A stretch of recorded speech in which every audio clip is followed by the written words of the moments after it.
In this episode, we are going to show you how we climbed the famous motorcycle mountain and enjoyed the ride back to Luang Prabang, where Ollie prevented a nighttime break-in into Tilly. That's where the lock should be. And we've reached a major milestone on our trip. We just reached 10,000 kilometers on our trip! Woo!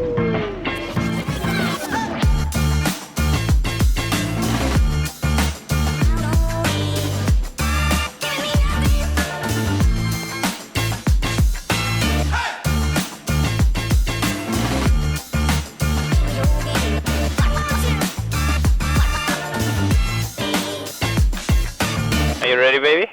Ready. Woohoo!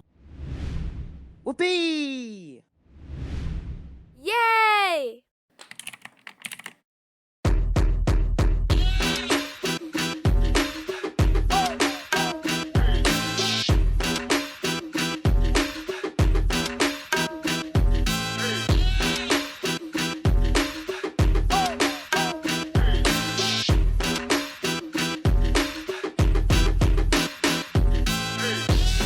In the previous episode, we got dusted in quite hard by a million trucks on our way south,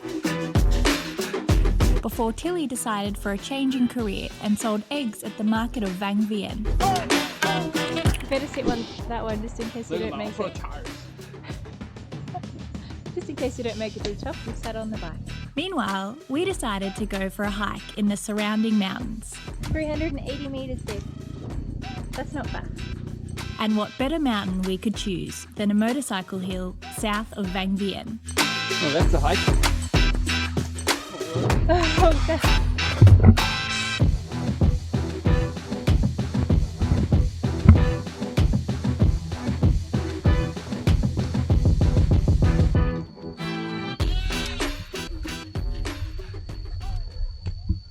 It's a bit hot, isn't it? Well, it's 35 degrees already at 10 a.m. Are you coming? I'm coming. I remember someone saying, oh, it's just 380 meters. So we're at 100 now. I thought there was only 100 meters to go. How are you doing, darling? It's hard. Well, Maddie's gonna love that too. And look, there's even a little place for me to sit down and watch the spectacle. Camera's ready. Alright. For everybody who doesn't know that, Maddie has an irrational fear of stairs, especially ladders, and that's like something in between, so... Hi, babe. You coming? I'm coming. Look, babe, only 200 meters. Halfway. You want to wait here? No.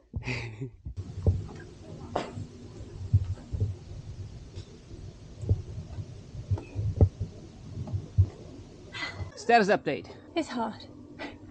And I'm sweaty. And why are we doing a hike at 35 degrees? Well, we want to get a photo with a motorbike on a mountain. I think that's a good reason. It's going to be worth it. It's going to be worth it. Halfway. Are we halfway? Yeah. Ah, easy. Let's go. Babe. Yeah. It says 300 meters. Yay! That means 80 meters to go. I do feel very safe though, because they stabilize the rocks here a little bit. What? Yeah. So safe. That looks very promising. I've never sweated so much in my life. Yes, you did this morning.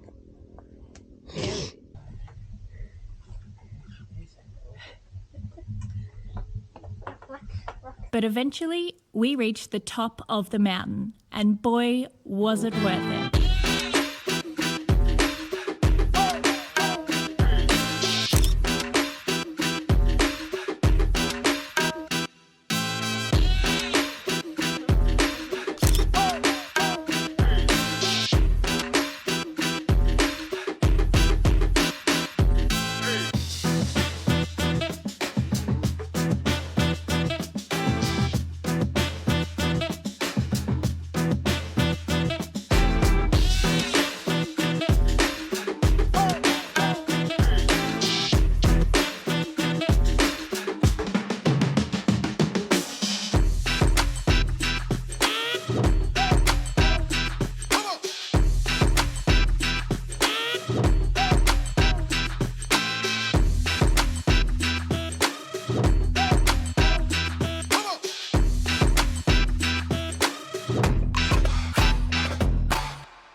Hello and good morning and welcome to the Vang Vieng markets.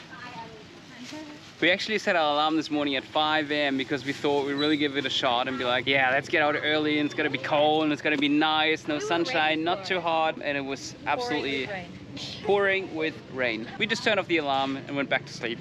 So now it's about what, 9 a.m. I think, and we're ready to go. We're going back to Luang Prabang. Luang Prabang. I think I said that right. Yeah, that's how you did. Yeah. You good puppy, look at you. Oh boy. We quickly had some breakfast with our emotional support doggy by our side.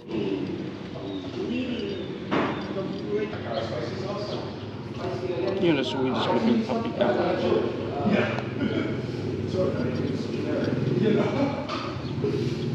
Before we hit the road again.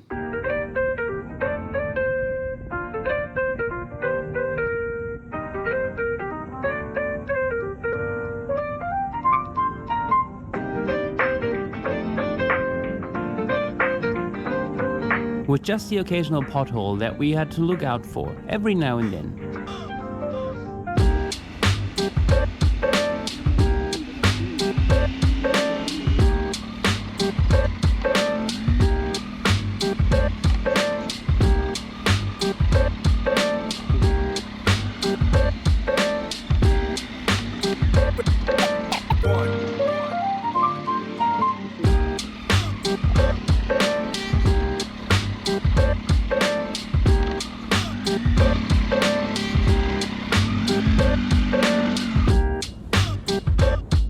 And if you're wondering, no, this is not Maddi hugging her imaginary friend Sandra sitting on the side pannier. It's a selfie stick that turned invisible. But gladly, the roads on the west route were much better and we enjoyed some spectacular views and spectacular roads.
If you ever wondered how we organized a massive amount of footage, here's a Tilly Two Wheels top tip. Just scream the instructions for the future editing straight into the camera. We just reached the city of Luang Prabang when suddenly Tilly's odometer clicked. And We've just reached 10,000 kilometers on our trip. Woo! Yeah! We're still here, still enjoying it. So yeah. we started looking for a nice accommodation for an overnight stay and a restful night of sleep. Well, at least that's what we hoped for.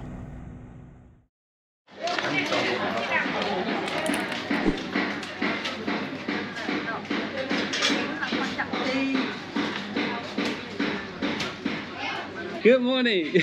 Good morning! And what a night it has been, oh my god. Yeah, we're having a bit of a late breakfast this morning. We're a bit slow because we were woken up at 2:30 a.m. or something ridiculous like that with someone breaking into our bike last night. That wasn't very nice. So yesterday, normally we park our bike like close to our accommodation, as we did like us, yeah, normally we put it like right here, and we did so. But this morning the morning markets were here, so we were told to, if we want to start early, to move the bike out to the main road basically. Yeah, we were told that, so that's what we did. And then we went to bed, everything was fine, and then yeah, at some ridiculous hour in the morning, our alarm systems were going off, and then Ollie jumped out with some clothes on and ran out in the rain. Just pants. Not even a t-shirt, but I heard the alarm systems going off and just put on some pants and ran out. Approached the scene. From far away I can already tell one guy was standing next to Tilly. As I was coming closer, he hid behind a car. I was then like scanning the surroundings, and it was only to see if there were more persons, but it was only one person. I got in line of sight with him and screamed at him, was like, don't you fucking touch the bike. And he was trying to hide behind the car again, and I was like, you don't touch the bike. He was just screaming something back at me, and I was screaming back at him again. It's like, don't touch the bike, don't touch the bike. And then this guy in a black hoodie, yeah, jumped on the scooter and drove away. I did a little bit of investigation to see if Tilly was damaged. Couldn't see anything, like one bag was open, which it's just a water bag, nothing's in there. But this morning when we packed Tilly, we investigated a bit further. And we found our pannier locks were broken into, so it looks like he used like some kind of screwdriver or something to like force them open, and now they're broken. So thank you very much. Thank you very much. There's a lot of scratches on the pannier as well, so I mean there's nothing valuable in there. So yeah, all it is just like camping gear and food and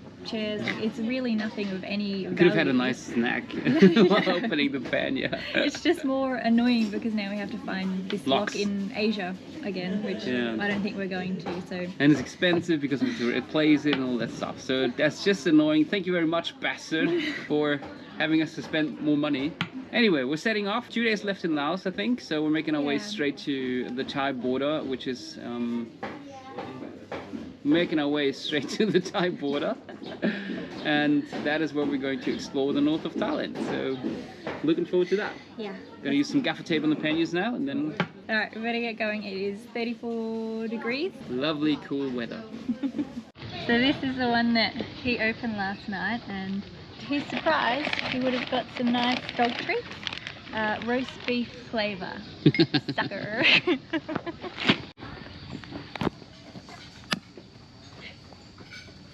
That's where the lock should be. Thank you, bastard. Scratches and everything.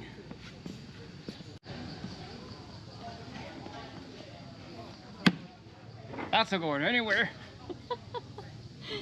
Gaffer tape for the win.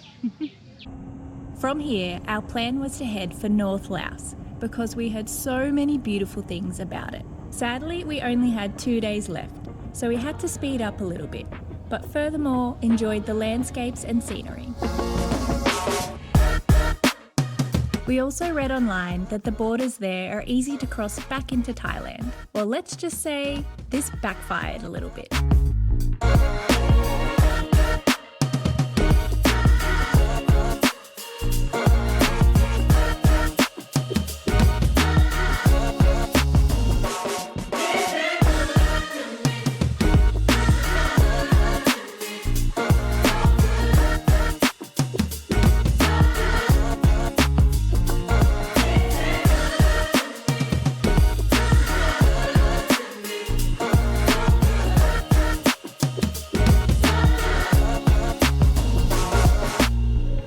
Nonetheless, Laos was a country that totally blew us away. Incredible landscapes and adventures, and a sad past that is not well known to many people today. Every person we met welcomed us with the biggest smile that was so infectious. This is why it has now become one of our favourite countries. Thank you, Laos.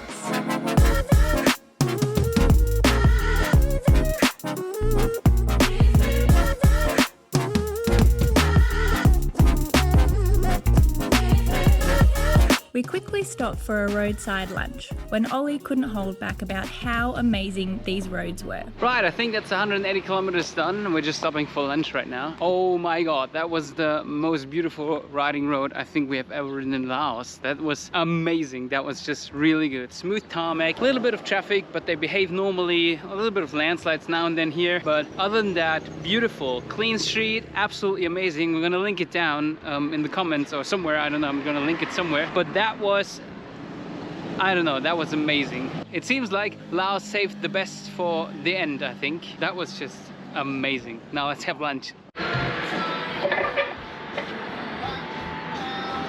Happy Maddi. Food's here. Chocolate. A new craving. We headed back on the road, trying to make some more kilometres, so we would be in time for the border crossing the next day.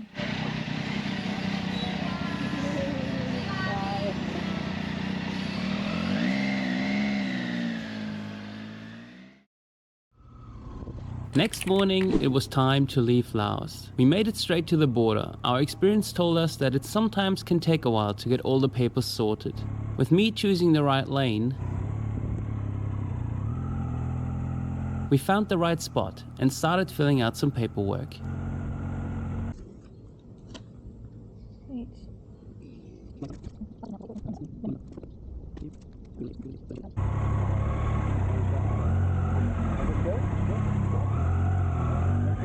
And just like that, we were checked out of Laos.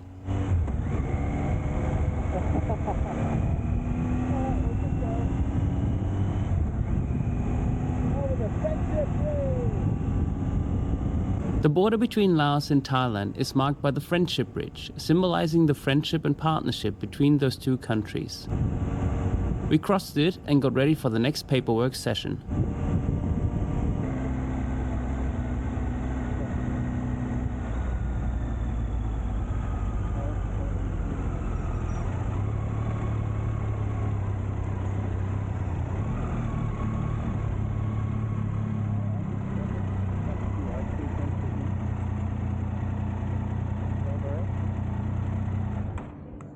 Is that correct? I have no idea. Immigration and customs. Yeah, look, okay, that's 2 points we need. That's good. Okay, let's go. The border force insisted on stamping our passports in first and then do the customs process for the bike. So Maddi and I quickly got stamped into Thailand, while Tilly was still in no man's land. We then went to the customs office, which is where the disaster began. The discussions went on, and let's just say it didn't end well. I guess you all can see that this is not Tilly. We are in Thailand though.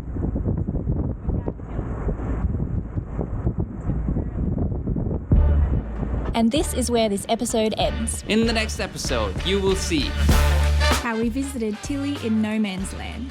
All the way over there. and went nuts being stuck in a hotel room. Before we went back to unsuccessfully renegotiate. And eventually met Harrison Ford. Oh, hello, good morning.